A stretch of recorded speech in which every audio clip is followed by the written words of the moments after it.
নমস্কার, শুরু করছি প্যারালাল ঝলক। আপনাদের সাথে রয়েছি আমি উর্না। আপনারা এই প্রথম দেখছেন ডিজিটাল মিডিয়ায় বাংলায় খেলার খবরের বুলেটিন। ভারতীয় ও আন্তর্জাতিক ফুটবলের যাবতীয় খবর নিয়ে আপনাদের জন্য আমাদের বিশেষ সেগমেন্ট খেল সকার। নিজের পুরনো ক্লাবে খেলার প্রস্তাব পেলেন রবসন রবিনো। চলছে আর্থিক সমঝোতার কথা। ব্রাজিলের এক সংবাদ সংস্থা এমনই খবর প্রকাশ করেছে বৃহস্পতিবার। রবসন রবিনোর সঙ্গে আগেই কথা চূড়ান্ত করে রেখেছিল মোহনবাগান ম্যানেজমেন্ট, কিন্তু মলিনার সবুজ সংকেত না পাওয়ায় এখনও তাকে প্রি কন্ট্রাক্টে নাকি সই করায়নি সবুজ বেরুন। এর মধ্যেই আবার শোনা যাচ্ছে 2017 সালে রবিনো যে ফিগুইরেন্স ক্লাবে লোনে এক মরশুম খেলেছিলেন, সেই ক্লাবই নাকি তাকে নিতে আবার আগ্রহ দেখাচ্ছে। সেই সংবাদ সংস্থার করা পোস্টে ব্রাজিলিয়ান ভাষায় যা লেখা রয়েছে তার মানে দাঁড়ায়, স্ট্রাইকার কি আবার ফিরছেন? 2017 সালে ফিগুইরেন্সে খেলা রবসন রবিনোকে প্রস্তাব দেওয়া হয়েছে, তবে আর্থিক দিকটাই এখন সব থেকে বড় বাধা হয়ে দাঁড়িয়েছে। আশিস রায়ের অপশন হিসাবে মোহনবাগান ভাবতেই পারে প্রবীর দাসকে, কারণ এই বঙ্গতনয়কে ছেড়ে দিয়েছে মুম্বাই সিটি এফসি। সবুজ মেরুনের বেশ কিছু প্রাক্তন ফুটবলার মনে করেন মোহনবাগানের কিছু কিছু জায়গা আরও শক্তিশালী করা প্রয়োজন। সেই দিক দিয়ে আশিস রায়ের জায়গাটা নিয়েও ভাবা উচিত টিম ম্যানেজমেন্টের। এখন দেখার টিম ম্যানেজমেন্ট কাউকে ভাবে নাকি আশিস রায়কে দিয়েই কাজ চালিয়ে যায় আরও একটা মরশুম। প্রত্যাশিতই ছিল। শেষ পর্যন্ত আনুষ্ঠানিকভাবে অস্কার বুজোর সঙ্গে আরও এক বছরের চুক্তি বাড়িয়ে নিল ইমামি ইস্টবেঙ্গল। আইএসএলে সুপার সিক্সে উঠতে না পারলেও, সুপার কাপেও সুবিধা করতে না পারলেও অস্কারের উপরই ভরসা রাখল ইমামি ইস্টবেঙ্গল। তার কারণ, কার্লেস কোয়াদ্রাত বিদায় নেওয়ার পর দলকে অনেকটা তুলে এনেছিলেন অস্কার। সুপার সিক্সের আশাও একসময় জাগিয়ে তুলেছিলেন। এবারও তার পরামর্শেই দল গঠন হচ্ছে, তাই অস্কার বুজোর চুক্তি বাড়া প্রত্যাশিতই ছিল। বৃহস্পতিবার সেই কাজই সম্পন্ন হলো। চুক্তির জন্য যখন চোট পাওয়া ফুটবলারদের ছাড়তে পারছো না, তখন তাদের তাড়াতাড়ি ফিট করে তোলার চেষ্টা করো, এমনই বলছেন প্রাক্তন ফুটবলার রহিম নবী। আসলে এ মরশুমে 4 নতুন বিদেশিকে নেবে ইস্টবেঙ্গল ঠিকই, তবে গত মরশুমের চুক্তিবদ্ধ 4 ফুটবলারের মধ্যে যে মাহাদি তালাল এবং হিজাজিকে চোটের জন্য ছেড়ে দেওয়া সম্ভব নয়, তাদের ছাড়তে হলে যে বাড়তি 5-6 কোটি টাকা ক্ষতিপূরণ দিতে হবে, সেটা চায় না ইস্টবেঙ্গল ম্যানেজমেন্ট। আর দিমিকে চেষ্টা করেও অন্য ক্লাবে পাঠাতে পারছে না লাল হলুদ, যদিও সল ক্রেসপোকে অন্য ক্লাবে পাঠানোটা প্রায় চূড়ান্ত হয়ে রয়েছে। তারপরে মিগুয়েল আর রাশিদকে নিয়েছে ইস্টবেঙ্গল, তাই হয়তো 7 বিদেশিকে নিতে হতে পারে ইস্টবেঙ্গলকে। কিন্তু প্রাক্তন ফুটবলার রহিম নবী বলছেন, অন্য বিদেশি না খুঁজে আগে মাহাদি তালাল আর হিজাজিকে তাড়াতাড়ি সুস্থ করে তোলার দিকে নজর দিক লাল হলুদ। এরিয়া বলো, ঘানা বলো, এদিকে ছেলেদের ইস্টবেঙ্গলের লাল হলুদ জার্সিটা মানায়। এটা আমার দিক দিয়ে আমি বলছি। কিন্তু যারা চোট পেয়েছে বা চলে গেছে তাদেরকে তুমি ঘুরিয়ে আবার চান্স দেওয়ার থেকে আমার মনে হয় ফ্রেশ প্লেয়ার নিয়ে আসো। এটা আমার মনে হয় টিম রেজাল্ট পাবে। মাজিদ আলাল বলো বা হিজাজি মাহের বলো, ঠিক আছে ইনজুরি আছে, চলে গেছে, কিন্তু তারা কি অবস্থায় আছে না আছে ক্লাব তো জানে না, বা তারা এসে তাদেরকে কতটা ম্যাচ টাইম পাবে এর থেকে ভালো আমার মনে হয় ফ্রেশ প্লেয়ার নিয়ে আসাই ভালো। চুক্তি থাকে তাহলে তোমাকে আনতে হবে, এবার তাকে ক্লাবকে এবার ভালো করে, ক্লাবের দায়িত্ব তাকে কি করে তত তাড়াতাড়ি ফিট করতে পারবে, এগুলো ক্লাবের দায়িত্ব। তাদের যে ফিজিও থাকবে বা যে থাকবে তাকে কিন্তু অনেক বেশি দায়িত্ব নিয়ে তাদেরকে কত তাড়াতাড়ি টিমের সঙ্গে মানিয়ে নেওয়া যায় সেটা করতে হবে। এবার দেখো, ওরা তো প্রফেশনাল প্লেয়ার, ওরা নিজেরাও জানে যে আমাদের কতটা ফিট থাকতে হবে কত তাড়াতাড়ি, যেহেতু ওরা খেলে পয়সা কামায় না, তো ফরেনার তো ওরা এসব দিক দিয়ে সবসময় সিরিয়াস ওরা। তবে ইস্টবেঙ্গলের রিক্রুটমেন্ট নিয়ে এখনই কিছু বলতে চান না রহিম নবী। তার মতে, থংবই সিংটো ফুটবলার স্কাউট করুক, তারপর মাঠে নেমে পারফরমেন্স করুক ফুটবলাররা। এরা টাকাটাই বেশি পাচ্ছে, প্লেয়ারের কোয়ালিটি সেই তুলনায় অনেক কম, অনেক কম। ওরা এত বছর ইস্টবেঙ্গল আইএসএল আসার পরে তুমি পারফরমেন্স দেখো কোথায় শেষ করেছে। তো এগুলো কবে বুঝবে যারা আছে ওখানে, কবে বুঝবে?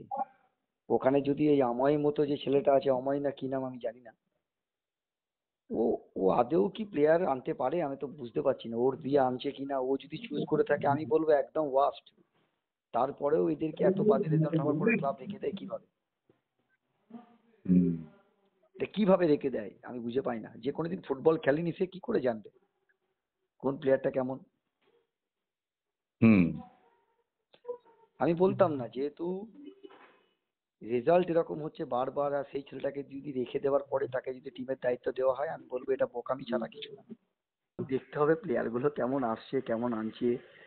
দেখো ইস্টবেঙ্গল শুধু টিম করলে হবে না, ইস্টবেঙ্গল তো খারাপ প্লেয়ার আনেনি, আনোয়ারকেও এনেছিল, ঠিক আছে, তোমাকে জিকসনকেও এনেছিল। তাদের পারফরমেন্সটা কি, যেরকম ভাবে তাদেরকে মাথায় তুলে আনা হয়েছিল, তারা কি 1% সেরকম খেলতে পেরেছে কি? খেলতে পারেনি। তাহলে ক্লাবের ফিলিংসটাকে বুঝতে হবে, ক্লাবে কারা খেলে গেছে। এই ক্লাবটা সাপোর্টার পেয়েছে, হেরে যাওয়ার পরে কানে হেডফোন দিয়ে আমি চলে গেলাম বাড়ি, কোনো ফিলিংস নেই। ও ভাই ওসব করলে তাহলে ভাই ইস্ট বেঙ্গল খেলতে গেলে ফিলিংসটা জাগাতে হবে। আর্জেন্টাইন ফরওয়ার্ড হোর্জে পেরেরা দিয়াজকে ছেড়ে দিল বেঙ্গালুরু এফসি। 34 বছর বয়সী এই ফরওয়ার্ড চলতি মরশুমের শুরুতেই মুম্বাই সিটি এফসি থেকে বেঙ্গালুরু এফসিতে এসেছিলেন। আইএসএলে 18টি ম্যাচে 3টি গোল করেন তিনি।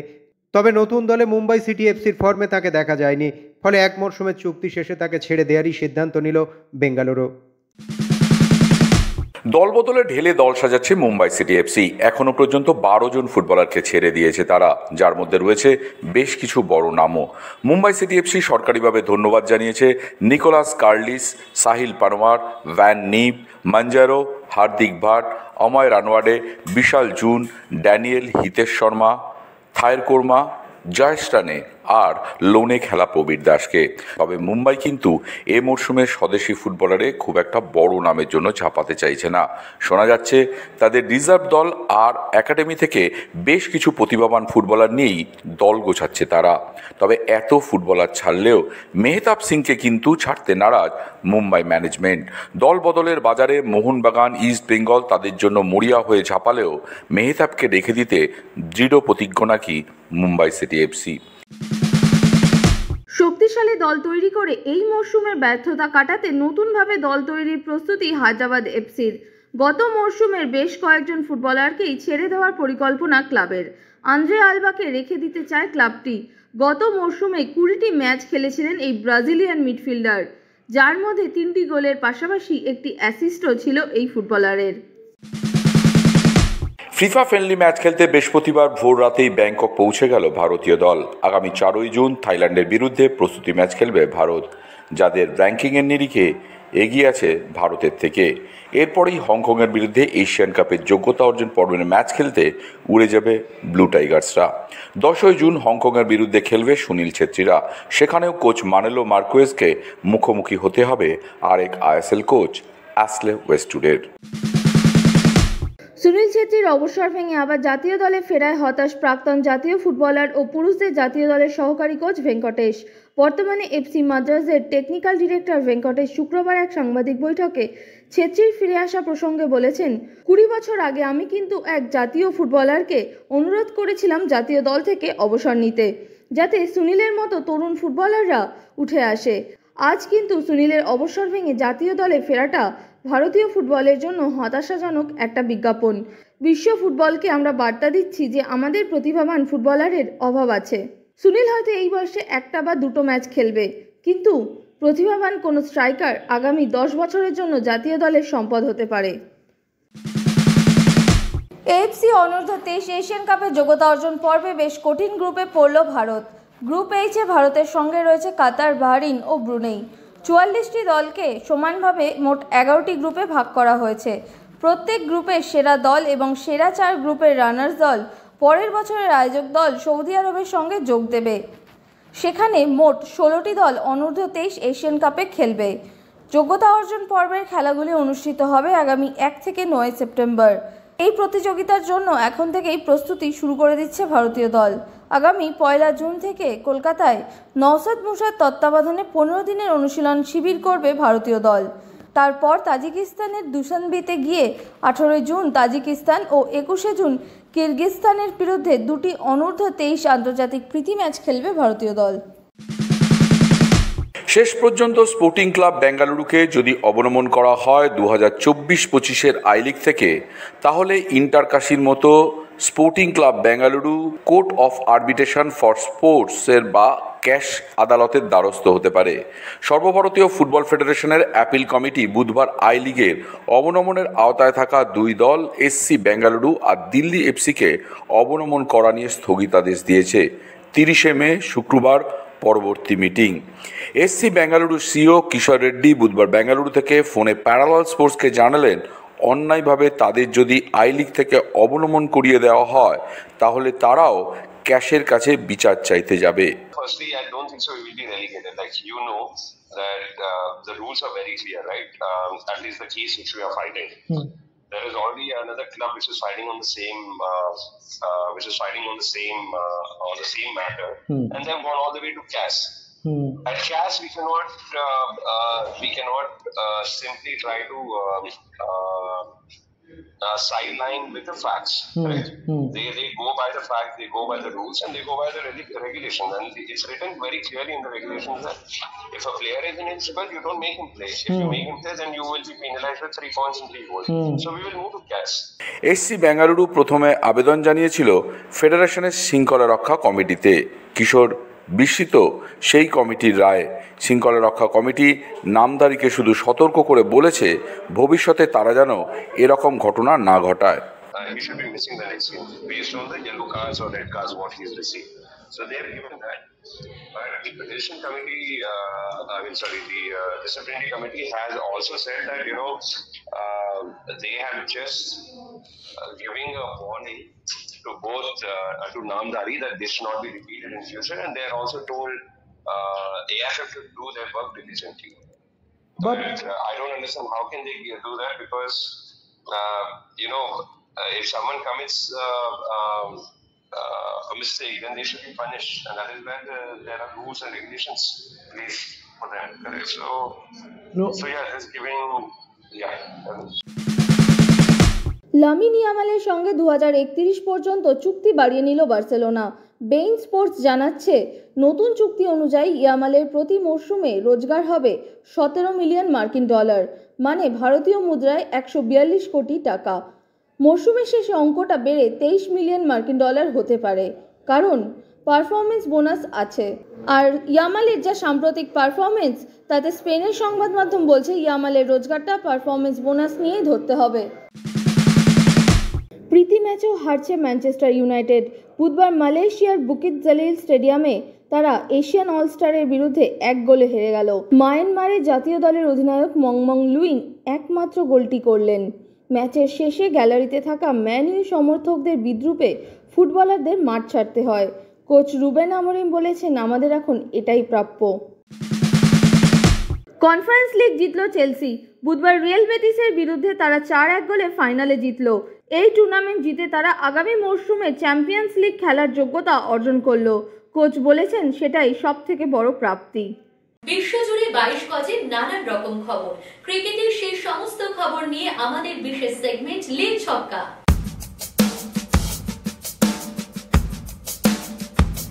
নতুন ভূমিকায় বিরাট কোহলি। দেশের আইকনিক ক্রিকেটার এবার স্ট্র্যাটেজিক ইনভেস্টর হিসেবে নিযুক্ত হয়েছেন ওয়ার্ল্ড বোলিং লিগে।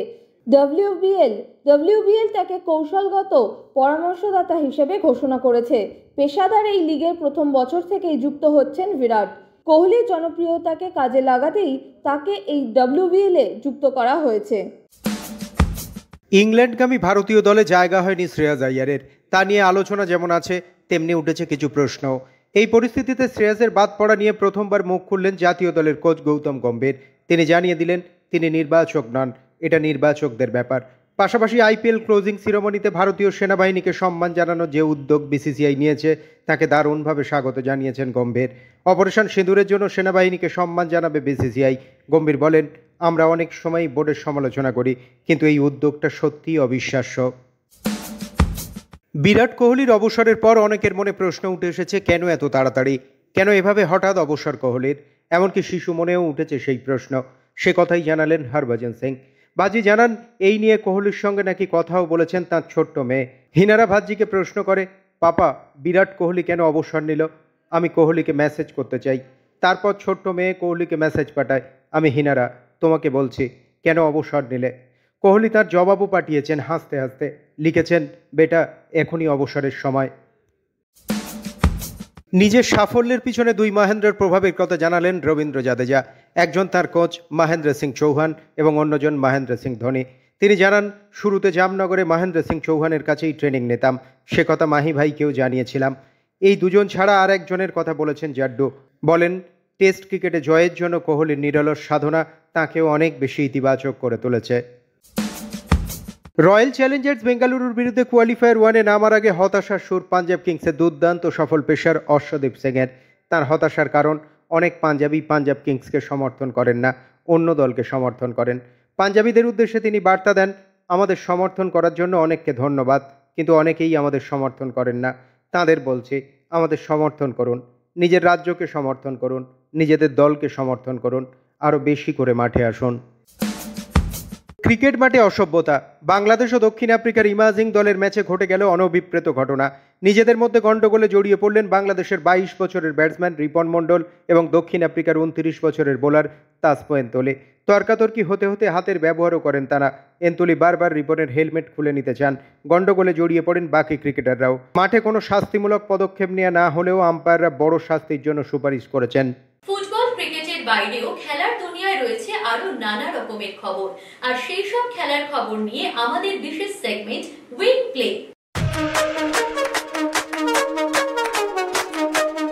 26তম এশিয়ান অ্যাথলেটিক্স চ্যাম্পিয়নশিপে বুধবার 4x400 মিটার মিক্সড রিলেতে সোনা জিতল ভারতীয় অ্যাথলিটরা। সেই সঙ্গে ব্যক্তিগত বিভাগ থেকে এসেছে বেশ কয়েকটি পদক। গতবারও 4x400 মিটার মিক্সড রিলেতে সোনা জিতেছিল ভারত। এবারও তারা সেই ধারা অব্যাহত রাখল। এই দলের সদস্য ছিলেন রূপাল চৌধুরী, সন্তোষ কুমার, বিশাল টিকে ও শুভা ভেঙ্কটেশন। সোনা জেতার পথে তারা সময় নিয়েছেন 3 ঘন্টা 18 মিনিট 12 সেকেন্ড। এছাড়া রূপাল চৌধুরী মহিলাদের 400 মিটার দৌড়ে 52 মিনিট 68 সেকেন্ড সময় নিয়ে রূপো পান। ডেকাথেলনে রূপো জিতেছেন তেজস্বিন শঙ্কর 7618 স্কোর করে। এই বিভাগে সোনা জিতেছেন চীনের ফেই জিয়াং, তার স্কোর 7634। পুরুষদের ট্রিপল জাম্পে 16.90 মিটার লাফিয়ে রূপো জিতেছেন ভারতের প্রবীণ চিত্রাভেল। সিঙ্গাপুর ওপেনের কোয়ার্টার ফাইনালে পৌঁছে গেলেন সাত্বিক সাইরাজ এবং চিরাগ শেট্টি জুটি। তারা হারালেন ইন্দোনেশিয়ার সবর কারিয়ামান গৌতমা এবং মো রেজা পাহলেভিকে। খেলার ফল 19-21, 21-16 ও 21-19। তবে প্রতিযোগিতা থেকে বিদায় নিলেন এইচএস প্রণয়। তিনি হেরে গেলেন ফরাসি তারকা ক্রিস্টোপ্রোভের কাছে। 19তম জন্মদিনে দাবা বোর্ডে দারুণভাবে প্রত্যাবর্তন করলেন ডি গুকেশ। নরওয়ে দাবায় তিনি হারালেন বিশ্বের 2 নম্বর তারকা হিকারু নাকামুরাকে। এই জয়ের ফলে প্রতিযোগিতায় দারুণভাবে ফিরে এলেন বিশ্ব চ্যাম্পিয়ন ভারতীয় দাবাড়ু। 42 সালের পর ম্যাচের নিষ্পত্তি হয়। খেলার দুনিয়ায় শোনা যায় নানা রকমের মন্তব্য, আর সেই সব মন্তব্যের কোলাজ নিয়ে আমাদের বিশেষ সেগমেন্ট থ্রো ইন।